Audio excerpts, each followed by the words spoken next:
Welcome back to That Rugby podcast, brought to you by the Sports Booth. We're back in person, Hughesy. Yes. It's been a while. It has been a while, just schedules and, you've been training hard. Obviously. As everyone can see, Luke's newest member of the Fiji Endura, so... Newest bandwagon supporter. Obviously, after the win against the Crusaders, something came over me and I decided, you know what? I am part Fijian. I actually reckon I'm going to take one of those. 23andMe? Yeah, and 23andMe. I wouldn't surprise me if it says Luke Rokodoko Bowden and I'm actually part Fijian. Have you missed me? I guess that's the big question. I have missed you, my friend. It's it is nice, these little periods here in the recording studio.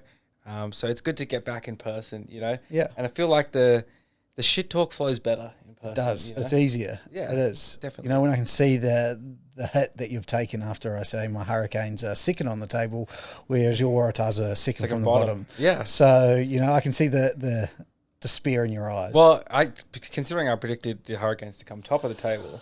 I know. It's You're not wrong. I mean, they haven't beaten anyone of value yet. You can only play who's in front of you. You can. You can only play who's in front of you. And they beat the Waratahs. That's Well, because you're kind of second to bottom. So it's just a tough run, mate. Just a tough run. It's a tough period. It's all good. It's all good. It's a hard year being a Waratahs and a St. George fan. So both teams second bottom. But at least you've got Eddie at the helm for the Wallabies. Exactly. And that obviously, I think, the big news of this last week, and obviously probably the main talking point of this podcast, Joseph-Aukuso Sua'ali'i, the newest signing from Rugby Australia, signed from 2025. So not coming to play the World Cup this year, folks. Everyone keep it in your pants. And not even coming over next year, coming over in 2025 in time for the British and Irish Lions tour, and then integrating in for the World Cup in 2027. And you have to remember, this young man is only 19 years old. So when he is joining, he'll be prime specimen at 21 years of age.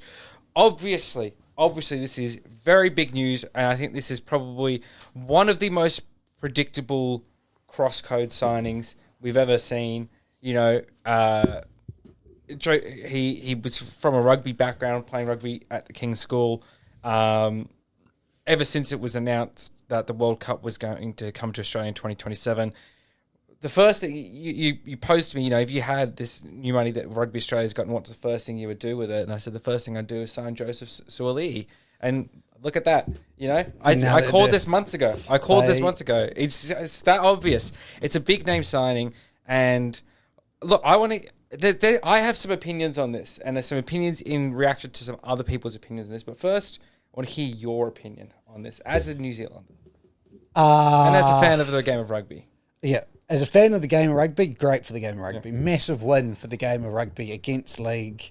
Even if he's only there for the 3 years, just in I guess talent-wise and ability, he has the potential. And if you do a good job Australian rugby and you can keep him around longer, I can see him enjoying the tours. And I think I can't remember who quoted it, but so I think Jed Holloway said it, where he'll enjoy not just travelling up and down the east coast of Australia. Exactly, and being able to go overseas. So, look, for a rugby fan, this is great news. It's a lot of money, 1.6 million.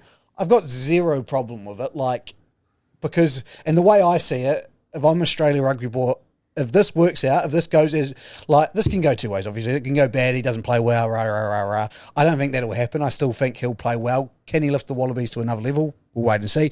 But I think if it goes well, and let's say 2025, you beat the British and Irish Lions, and he's playing well. 2026, you have another good year. You maybe win a Bledisloe. Let's chuck a Bledisloe in there. 2027 home World Cup, let's just say you make the final, because I can't go that far and say you'll win the final.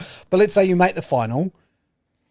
I guarantee that the hype has brought in that grassroots level of rugby again, which everyone says this money should be going to. Yeah. So that, as a New Zealander, I'm more nervous with this signing than the Israel Falou signing. Really? Yeah. Wow. Because I think he has the potential to be better than Israel Falou. As Israel Falou, we knew was naturally talented. Yeah. What I've seen from Sua'ali'i so far, or Sua'ali'i, is a great work effort to be better as well, because he's had his moments, but I just think there's something about him that goes, I think, this could be if, say, he was to stay in rugby long term, I don't know if he will, he could be one of the best ever. Like, he will be one of the best ever athletes. And I actually think he's going to be the best cross-code rugby player ever. And that's, maybe not ever. Brad Form was pretty good. Brad Form was probably the height. I think he'll be better than Sonny Bill. I think the way, thinking he's only 19 now, by the time that World Cup comes around in 4 years when he's 23, 24, it does chuck some fear into me. Yeah. Well, that's good to hear from an Australian. Look, I think a lot of this has been, it's quite funny. I've seen a lot of reactions to this, and the most negative reactions to this have come from non-Roosters NRL fans. Mm-hmm. All of the Roosters fans seem to be perfectly okay with this. Because, I mean, and think about it, it's been pretty nice. Like, he's given them 2 years' notice, essentially, right, that he's not going to be sticking around. So they're not going to have to worry about his huge salary cap hit on the books either. They're not going to have to worry, like, oh, are we going to have to move Joey Manu on so we can afford Joseph later? Is Teddy coming to the end of his lifespan? Are we going to need to move Joseph back to fullback? Things like that. So he's given them 2 years. Roosters fans I've seen on various social media platforms, absolutely cool with it. Like, yeah, okay, fine. You know, that's great. We've got him for another 2 years, right? But non-Roosters NRL fans seem to be blowing up about this. But even then, not a huge majority of them. It's really from the media. And it's from the predictable corner of the media, which is Fox League. Because Fox, of course, doesn't own the media rights to rugby anymore. They own the media rights to Rugby League. So, of course, anything that takes away from big broadcasting on their channels is going to be met with negatively, because they sucked the life out of rugby when they had it. They took the money. They took the money from getting the faces and the eyes that rugby had before it went to Fox, drained those viewers away, and chucked it back to Channel 9. So, you know, fuck you, Fox League, is basically what I'm saying. So they're the harshest critics of it. And Gus Gould, for whatever reason, who's an executive at the Bulldogs, a rival club of the Roosters. So it's like, it's not like he's walked out during the middle of a contract. You know, he's playing Sonny Bill Williams. Exactly. That's the big comparison that keeps coming up. Who was a Bulldogs player, and Gus Gould at the Bulldogs. You know, seems to be a thing here, Gus. And it's like, they say, I don't understand why they're so angry about it. And I think this is actually a really good thing for rugby league as well, and for rugby union. It's a good thing for both, right? Oh, 100%. Because for the next 2 years, rugby league, you're going to benefit by having the player in your game who's a really good player, and you're going to benefit by having the eyes of rugby union fans watching the game more, because they want to see what they're getting, right? For any rugby union fans that don't watch league, which I can't imagine that there's that many. I think it's a pretty shared viewer base, but you get extra eyes on. You definitely will get more people watching to see how good this kid actually is, right? Then after that, for rugby union, obviously you get the benefit of having the great player, but then you get the rugby league viewers watching as well, much like when we had that big exodus of league players coming into union, you know, your Matty Rogers, Wendell Saylor and things like that.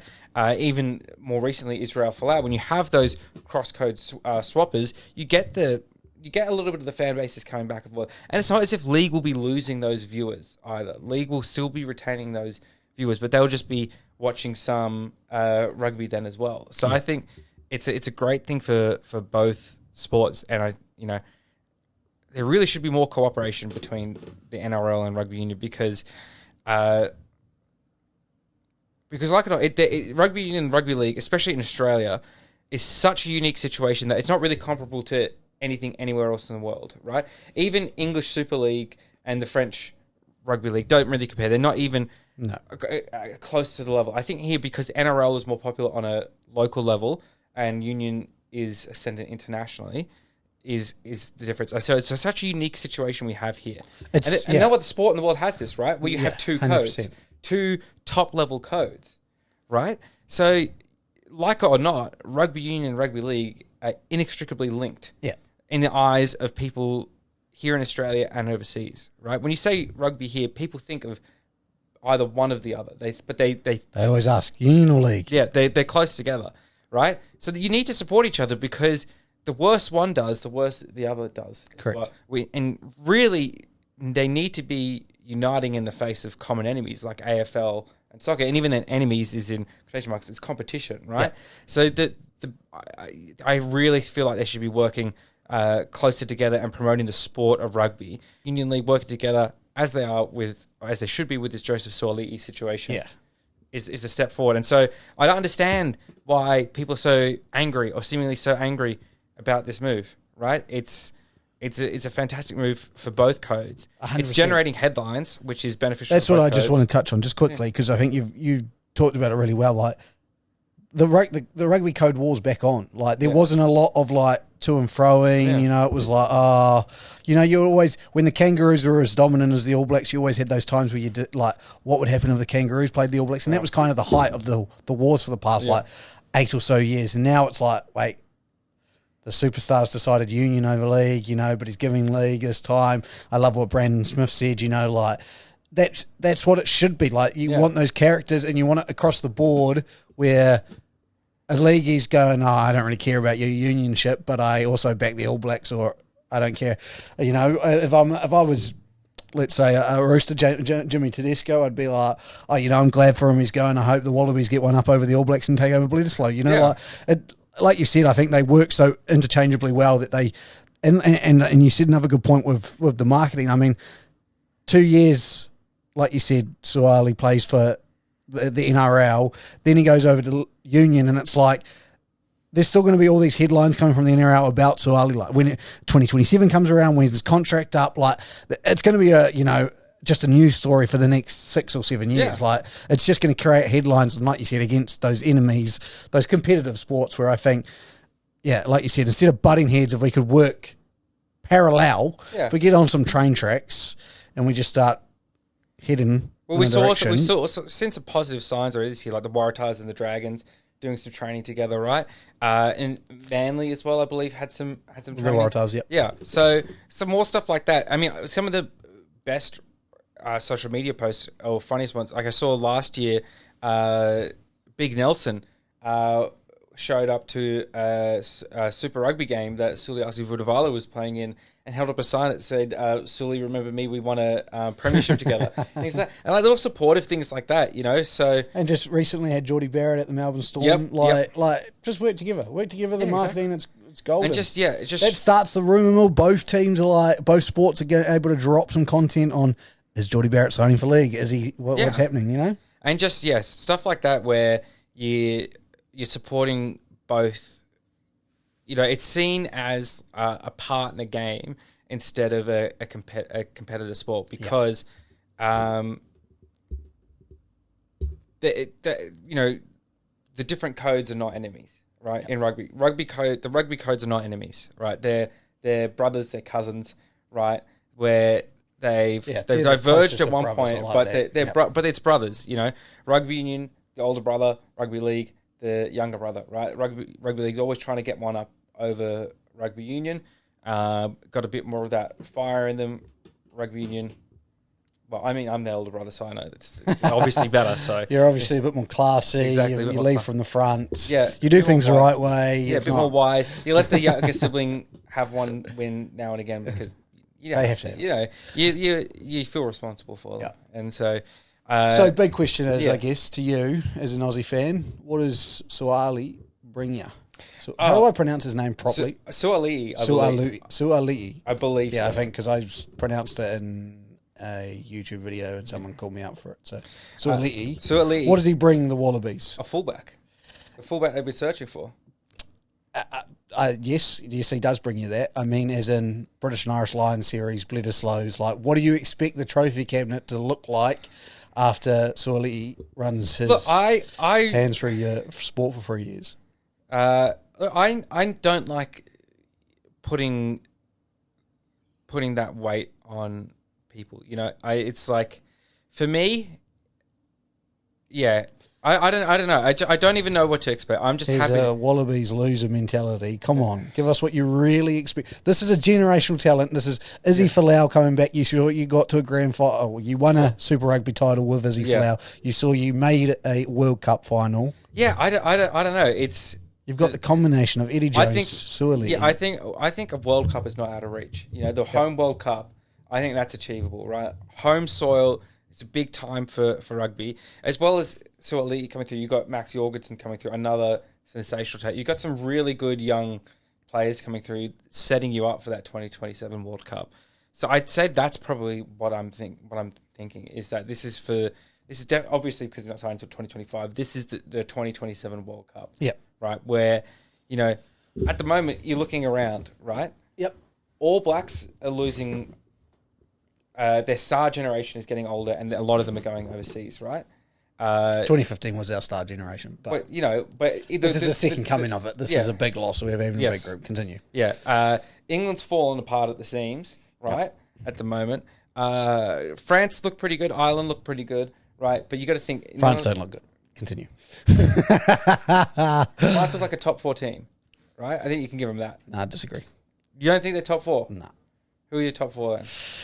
Ireland, New Zealand, South Africa, and anyone bar France. Anyone bar France. Anyone bar France. You won't even say that they're top 4. No.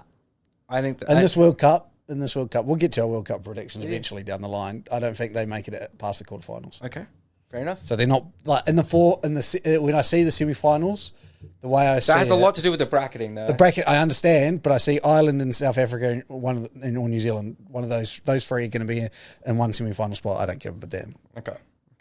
Anyway, well, I still think France are a good team. France suck.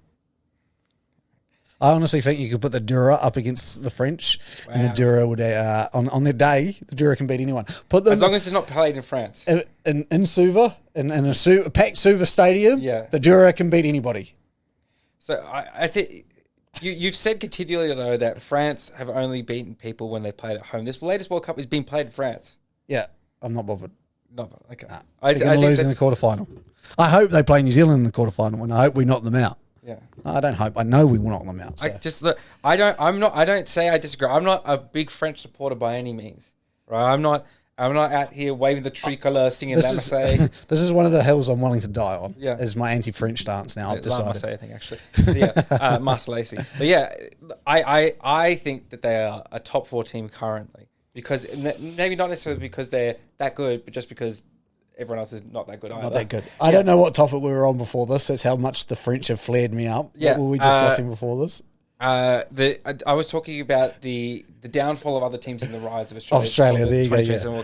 But yeah, so France is still pretty good. Ireland's pretty good, right? But again, they'll age before the next World Cup. So I think it's a prime time for Australia to strike in 2027. However, the Irish under-20s just won their Six Nations as well at the same time. So it's it could be the generation of Irish. Yeah, it's a which I would generation. not be opposed to. You know? I would.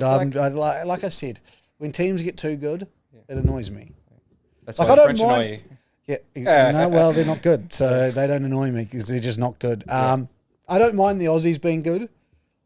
Good enough to beat everyone else, but then lose to us in Bledisloes and World Cups. That's fine by me. You could even chuck a couple rugby championships in there. I'm not bothered about that, as long as we don't lose the Bledisloe to you. Okay.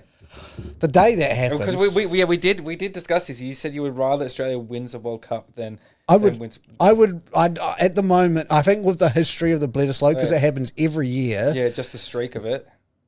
I think an Australian World Cup win over New Zealand. Yeah. I'd be less sad than when we lose the Bledisloe. Yeah. It's just a weird feeling. To even think about losing I would agree in the reverse. I would take a Bledisloe Cup win over a World Cup win, I think. Because you look back at the 2015 final, and it obviously means a lot for us.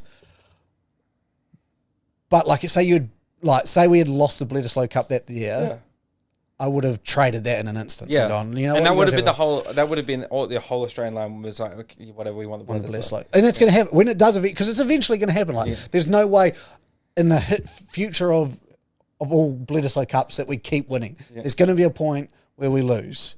I just hope it's sometime when I'm 60 and crippled and old, and I can be really, really grumpy about it. Yeah. You'll be really grumpy about it anyway, mate. I will be. Honestly, you should have seen, and my partner Jimmy can attest to this. 2019 World Cup semi-final, I watched it. I didn't go out because I don't like going out when World Cup semi-finals and stuff are on. Of course not.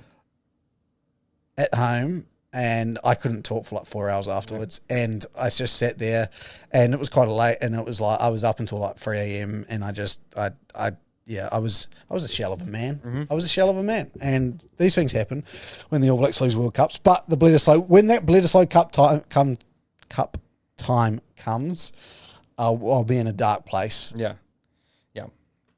Sorry, So I like how we took a conversation about the Wallabies and turned it into a conversation about the All Blacks. No, well, we also stopped thinking about how shit the French are. Yeah, well, you did. But I think there's some good young pieces coming through for the Wallabies. I mean, Angus Bell is still young, right? He's still going to be hitting hard. Taniela Tupou's still going to be like, Yeah. you know, like I just because as great as Sua'ali'i is, how good that Wallabies team will be dependent on that full pick, as every team is. So it's like, you know, that's what I'm kind of most feared when I looked at. And one of our recent YouTube videos was me predicting the All Blacks 2027 Rugby World Cup squad, and there's not a depth of locks. And so yeah, I guess there's a couple of positions I'm really interested in with you guys with how full pack will go. But yeah, I think your back line it's getting sorted now for that 2027. Like if you think about it, Mark's young, think about that back three you've got at the Waratahs for the next, because Mark just re-signed to like 2026, didn't he? Max Jorgensen will be around for... And you assume Sua'ali'i is going to the Waratahs if he's going anywhere. He is. He's going to the Waratahs. Oh, he is? So yeah, that's already been confirmed. So that Sua'ali'i, they're going to be there playing every week. And they're working on the 5-year extension for Max Jorgensen right now. They'll get it done. Like I have no doubt. You get that, it's like you've got Parisi in and about who's not old. It's the number 10 position's the big question mark. Exactly. However, a player by the name of Carter Gordon is putting his hand up pretty well in a Rebels team. But yes, yeah, I've seen a few clips of him playing, and it's good. We need something like that to push the existing what's the word I'm looking for? The incumbent. Yeah, the incumbents and the current order of things, the current state of being, the current state of things for the number 10 jersey, where it's our best two options are seemingly overseas players in Quade Cooper and Bernard Foley. What I like with Carter Gordon as well is he's a different mould of 10. Like, he's just about twice the size of Noah Lolcio, Taney and Ben Donaldson. So you've got your smaller one, your Bernard Foley type here, and then you've got your Quade Cooper type. Because Quade Cooper's a big lad. Like, he's not small. I think Carter Gordon starts to fill out that frame a bit more. He's already, like, I was reading his defensive stats are pretty decent. Like, I think he was just outside the top 10 in defensive tackling after round 4. So probably not anymore. But, yeah, I've just been highly impressed. And like I said, I predicted the Rebels to go well. But if he can get an opportunity, and I'd love to see what he can do with Eddie at the helm. Yeah, and... just looking here, because we talked about this player last year. How tall is Dan Carter? He's pretty big as well. No, he'd be about 5'10". Oh, he'd be bigger than Noah. Yeah, that's what I'm saying. He's he's not a small guy as well. So yeah, he had a bigger frame than Noah, definitely. Yeah. And I like that because I think sometimes that gets picked on a little bit. Oh, 100%. Like it's that sort of frame works at the Super Rugby level. Noah, Ben Donaldson, Altane Inman, all of them, as great as I think they can be footy players, you target them in defence, and that takes a lot out of like you've got to think it's not just so much that they're bad at defence. Like Noah and all of those three, I don't think are bad at defence. But imagine an 85 kg guy making a tackle versus a 95 kg tackle. The effort he has to put in is probably a little bit less, and the force he has to generate from his body is less. Yeah. Get into my sports science degree, and so therefore there's less effort exerted by Carter Gordon making a tackle. I'm just looking at a couple of other players. Johnny Sexton would be a tall lad. Yeah, 1.88 meters. Yeah. I don't know what that is in feet. I think that's 6'2", because I think is 1.8 or 1.82 like 6 foot. I think 1.8 6 foot. Let's have a look here. Feet to centimeters to feet. And also Owen Farrell, exact same height actually, 1.88. So 188 centimeters. Is 6'1". 6'1". So yeah, big lads. Yeah, and same thing with Marcus Smith. You look at Marcus Smith again, like it's not bad to be one of those nippy ones, but at international level, there's not many who have done it well. Yeah, it's 183 is... How big's Dan Carter? He is 5'10". Yeah, and what would he have weighed? He must have been about 93-ish. Let's have a look here. So he was 178 centimeters tall, so 5'10". Yep. Let's have a see if Google comes up with his weight here. 94 kg. Yeah. So he's solid because I'd imagine if I'm predicting about 88 at a 5'8", it'd be about my height. D-Mac, like a Damien McKenzie. Yeah. See, like with a player that small, you've got to be agile and you've got to have like that Marcus Smith. And okay, Noah Olesio is 1.8 meters tall. That's a fucking yarn. Yeah. Who has measured that one? 89 kilos. That is a yarn. He's not 1.8. They're saying he's the same height as Dan Carter. Yeah. Fuck, I want to go up. And about 5 kilos lighter. All right, so the next time, the Brumbies play the Waratahs this weekend. I'll drive down after my game, down to Canberra. Yep. I'll jump on the field, stand. All I'm going to do is stand right next to Noah. And if I'm the same height as him, Google's lied to us. Yeah. But there's still, even in comparison to Johnny Sexton, Owen Farrell, 8 centimetres shorter. Yeah. It's a good amount. And size-wise, that adds weight to it as well. Yeah. Look, if you come up 8 centimetres short in a certain department, you hear about it your whole life. So it's just... Yep. You're not wrong. You're not wrong. 8 centimetres is a lot. He'd have to be putting that in his Hinge profile. Ladies. Yeah. He'd have to be putting that in his Hinge profile that he's not over 6 foot. Yeah. You know? Because there's those girls that want to go through and they want to swipe and they just want to know, are you 6 foot? You say it's more embarrassing to say that you're 5'11" than it is to say you're 5'8", I think. Yeah. Yeah. Because 5'11" is just like, okay, you're trying pretty Yeah, hard. if I'm 5'11", I'm probably putting 6 foot. Yeah, you just go 6 foot and you go a couple of centimetres, but because I'm 5'10" on a good day. Yeah. On a really good day, I'm 5'10". Normal height, I'm 5'9". Yeah. And I don't think Noah's taller than me. No. I do not think Noah's taller than me. Noah, if you want a height battle, message me. Yep. Shall we move on? I believe that's just called measuring.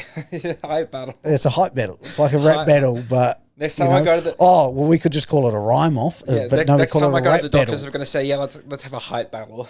they measure me. No, because you're not measuring against the doctor. A height battle, you're one-on-one challenge. My doctor always measures against me. Oh, does he? What size? Yeah. Just that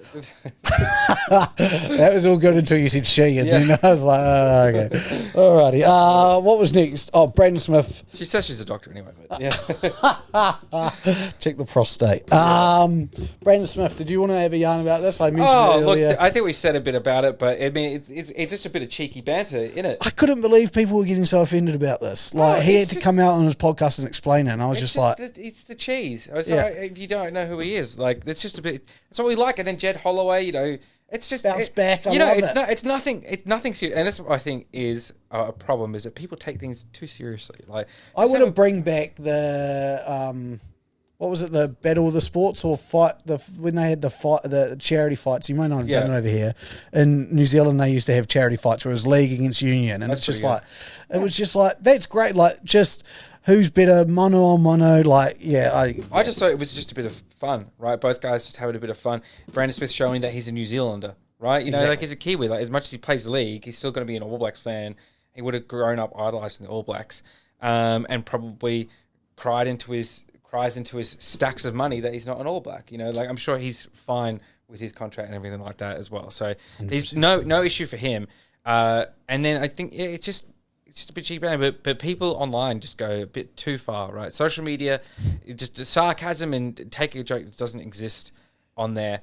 I had a really good Twitter interaction though with someone. It was just like everyone just needs to chill out. It's good for both codes. I like watching both. So, and even if you don't like watching both, who cares? Like, there's still plenty of players out there, and that's it, man. Like, people just got to take it easy a bit more. You know, like there's enough stresses in life without having to stress out about sport and about a player going to a different code, you know, especially when it's still rugby.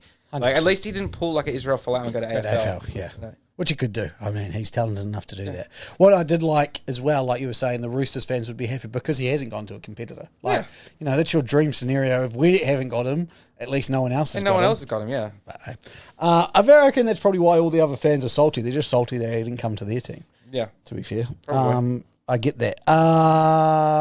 What's next on the agenda? Super Rugby round number 5. Yeah, so a good round. Another round of Super Rugby. I posed this question on Instagram today because I feel there's a clear top 5 in Super Rugby at the moment. You've got the Chiefs, undefeated. Hurricanes, yet to beat anyone of substance, but still there.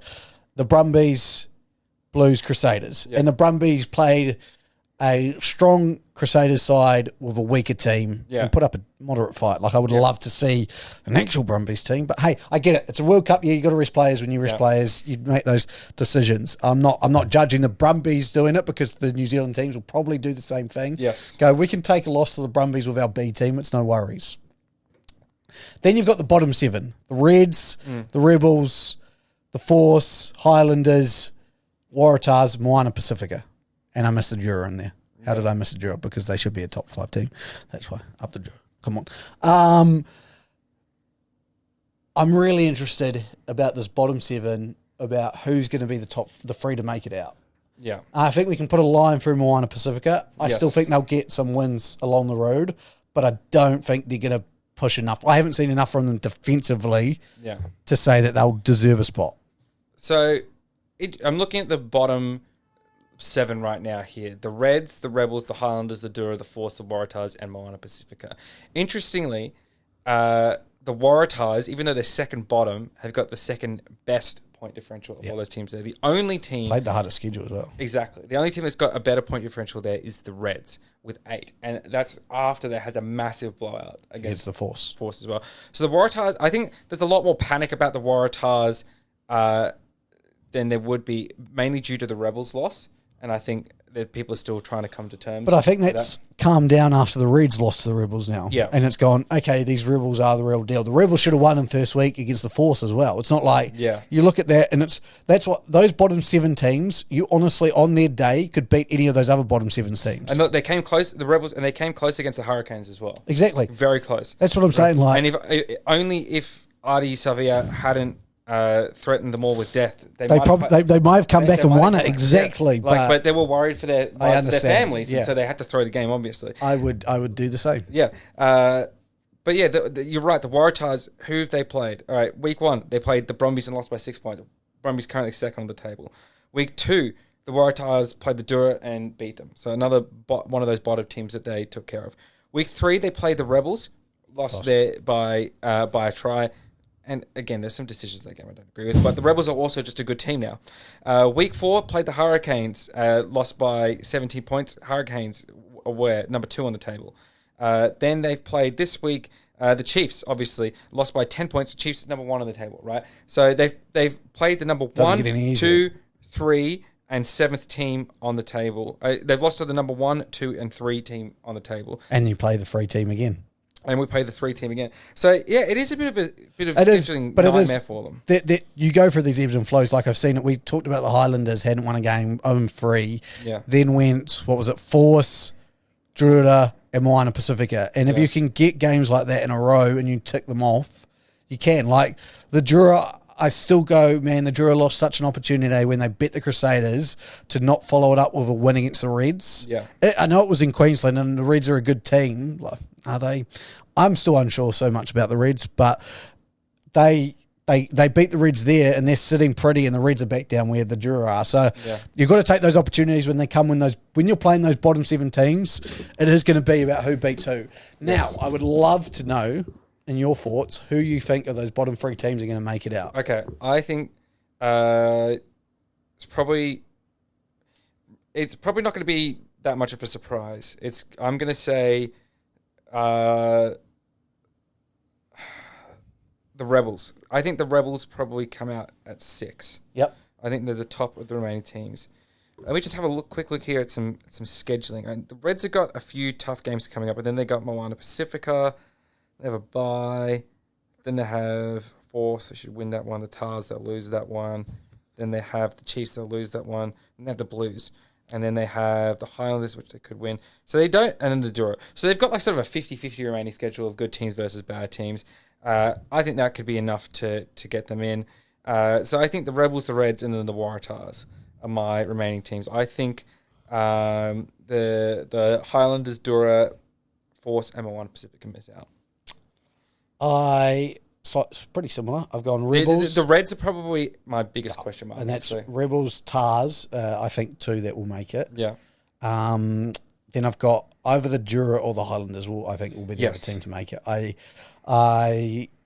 The Force aren't far off as well. They've played a lot of close games, so I don't want to count them out. But I honestly don't think the Reds get close. I think the Reds, like I said in my start of season prediction, I just think it's going to bottom out eventually, and they're going to just lose faith and Fawn will get fired and they'll move on and start again next year. Because it's just not going to be a good year for them. Yep. Excellent. I did want to speak quickly on the new global league that was announced. I think it was about a week ago. I don't know. I think we talked about it last time.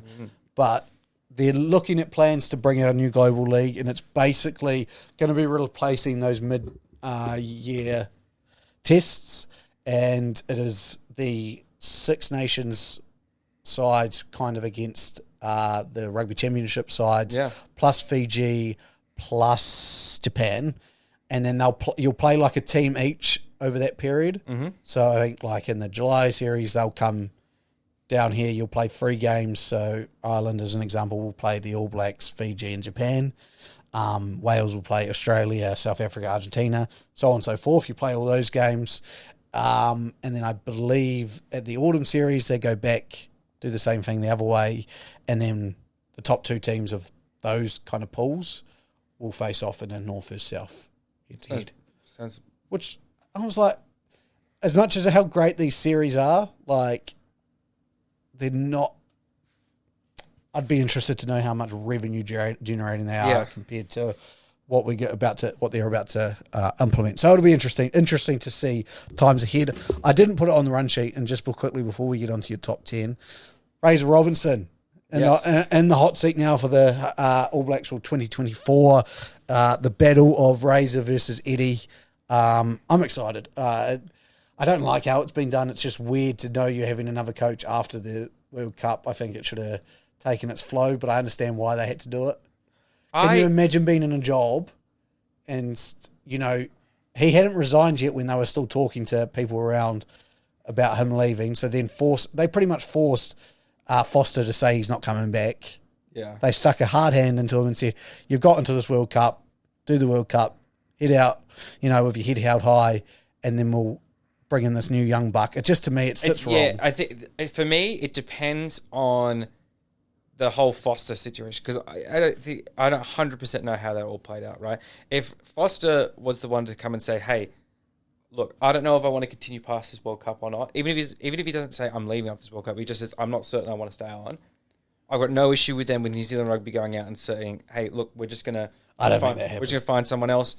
But I feel like for Foster, it's probably a bit relieving, like knowing that, okay, I've just this year is what I'm focusing on. I don't have to worry about if I'm coaching for my job or not. I don't have any of the pressures of, if I do poorly in this World Cup, I'm going to get sacked or whatever. He can just sort of coach and not have to worry about it. I just think it's disrespectful. Like it's been said multiple times. The All Blacks coaching job is the most important job above the Prime Minister of New Zealand. And what you've done is just gone, hey, Prime Minister, guess what? We've got a replacement coming already. And this board's decided that this is happening.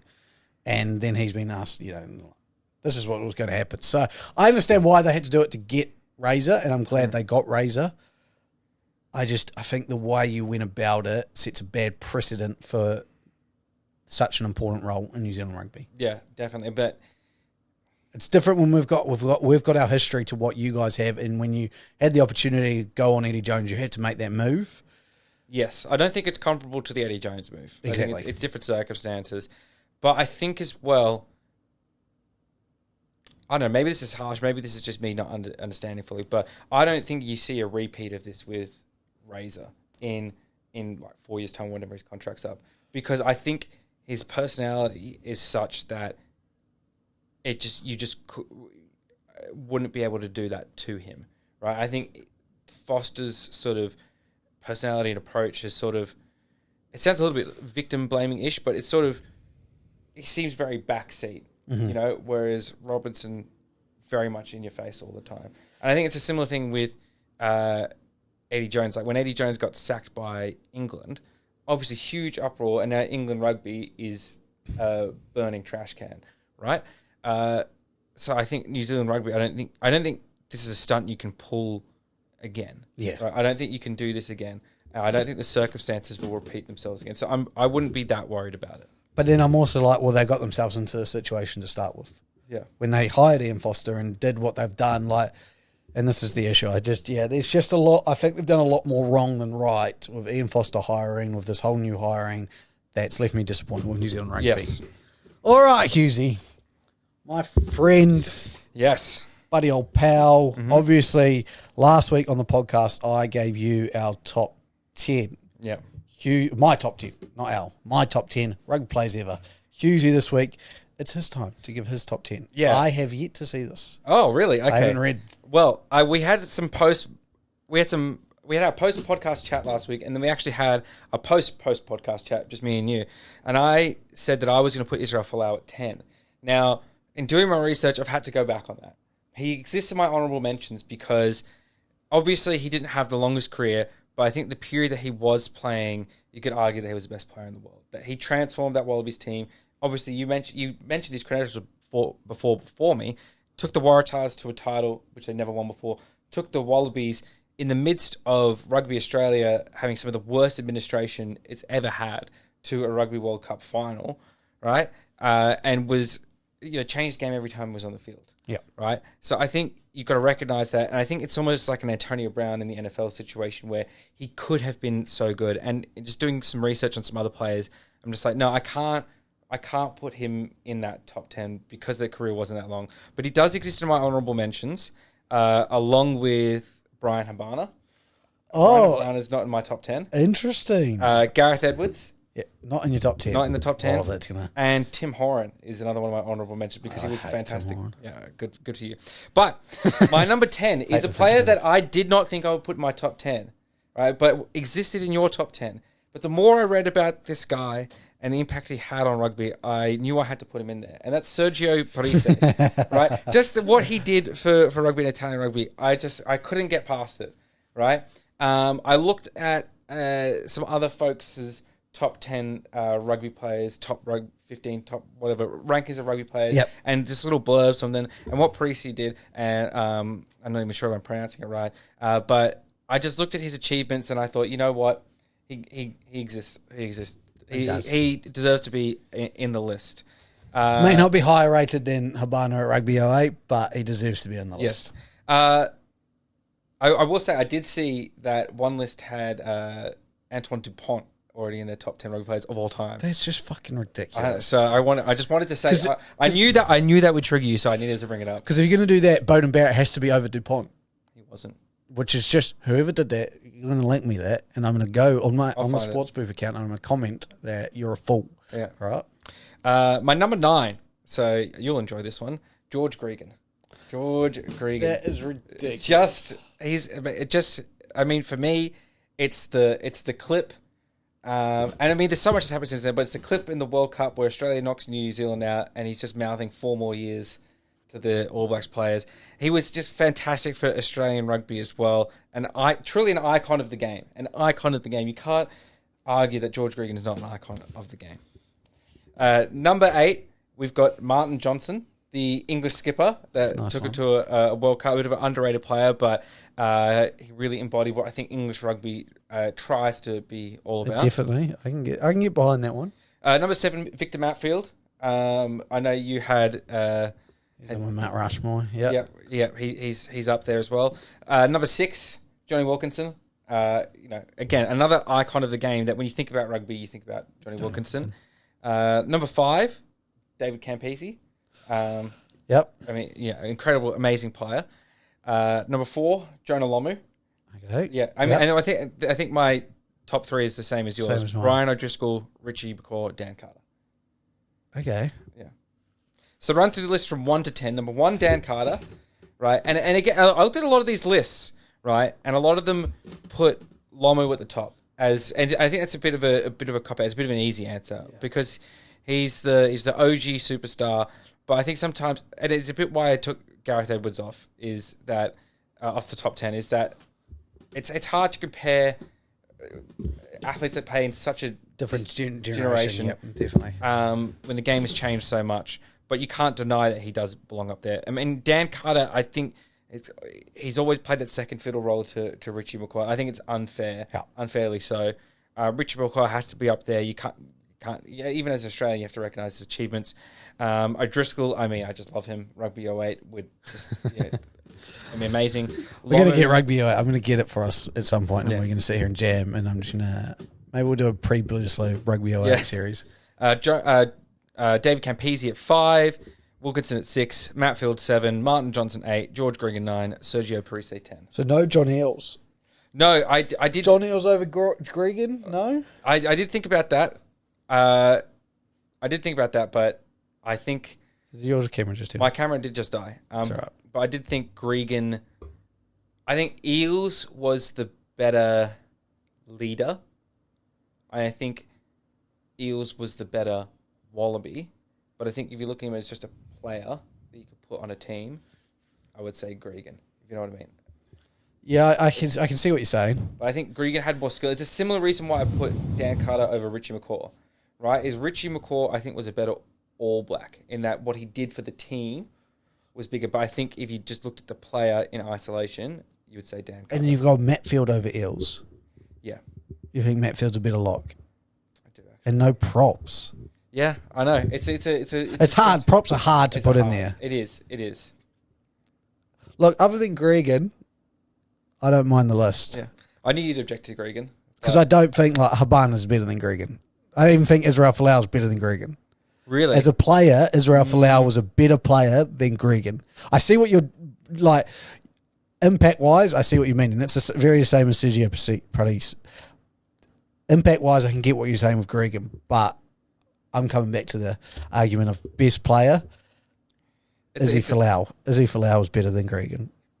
I think, though, that at the end of the day, I did think about it, like, but you can't just take 1 year of someone's career. You can't. You can't just take. You can't even just take 4 years of their career. You got to take the entire career.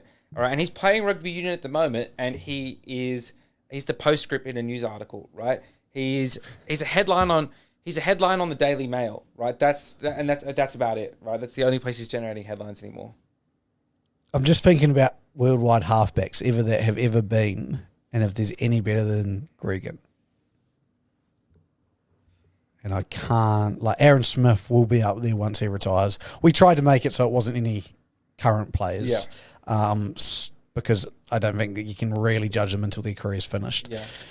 In case of a future video, someone does something absolutely terrible and we've put them in our top 10 and it doesn't look good. I'm trying to think. I don't think there is a halfback out there. Like Aaron Smith there... DuPont can be argued, but it's fucking stupid. I wouldn't even now put him above Gregan. I'm trying to think of a halfback. Fuck, that is... Yeah. I wouldn't go Justin Marshall over Gregan. Like, that's the thing. That's where I start to... The maths in my head starts to work. The calculations is who was the better player in that position? Just all time. Like, if you put a team out there, who would you select as your halfback? And Gregan's not a bad shout. Yeah. I think I would select Aaron Smith over Gregan. But again, I think Aaron Smith's been helped by a different generation as well. Yeah. And not as in different generation like the All Blacks have been great, as in this new age, the speed of the game, everything like that. Yeah, okay. I'm coming around to the Gregan. I just think there's other... I even think John Eales is a better player than Gregan. His kicking to win the Bledisloe is something you'll never forget. No. But again... And you'll never see again. You'll never see a lot do that. It might just be my bias in that, but when I think of rugby... Who did John Eales play Super Rugby for? Brumbies. Yeah, I believe it wasn't the Tars. I know that because I didn't like him. Was he no, he wasn't a Red, was he? There was no one else. It must have been Brumbies. I think you're right. John Eales...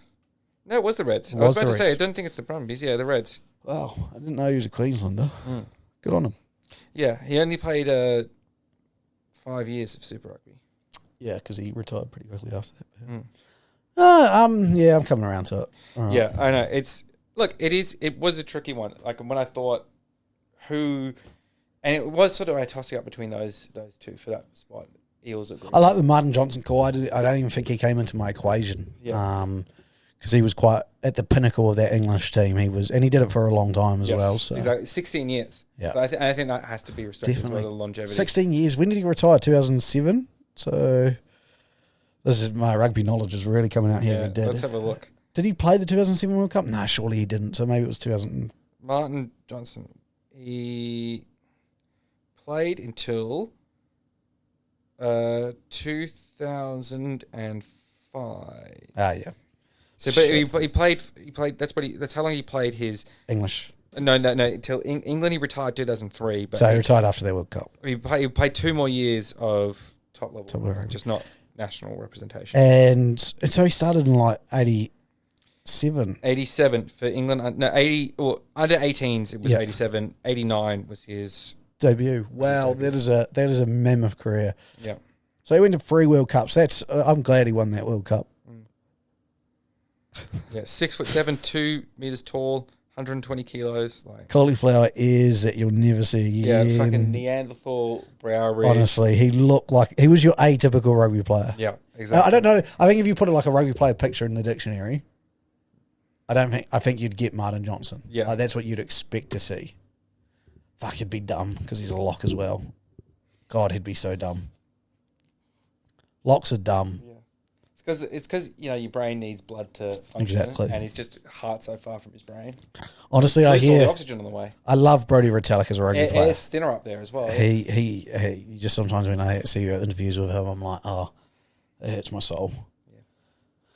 All right, mate. Well, that was a good list. That's why our short guys are much smarter. Yeah. Obviously, we've both got partners, but on our Hinge profiles, we will not be putting. Yeah, we don't have Hinge profiles, so you won't see us on Hinge. Oh, I just made a motion to the camera and realised my camera's off. Yeah, that's how smart we are. yeah, us short guys, we're on to it. A proud 5'9" on my Hinge profile, I guess. I never even got to Hinge. Yeah. I never got past. You got snapped up. Yeah. Yeah. All right, up the Dura. If you're watching this on YouTube, if you're not, I'm wearing a Dura, a new Dura shirt. So up the Dura. That is it for us today. Too easy. Alrighty, we'll see you next week. Make sure you join us again. Probably not same time or same place because we'll have to change it back because the schedule's changed again. Yep. But we will see you again. Thank you for joining us on That Rugby Podcast done by the Sports Booth. See ya. Peace.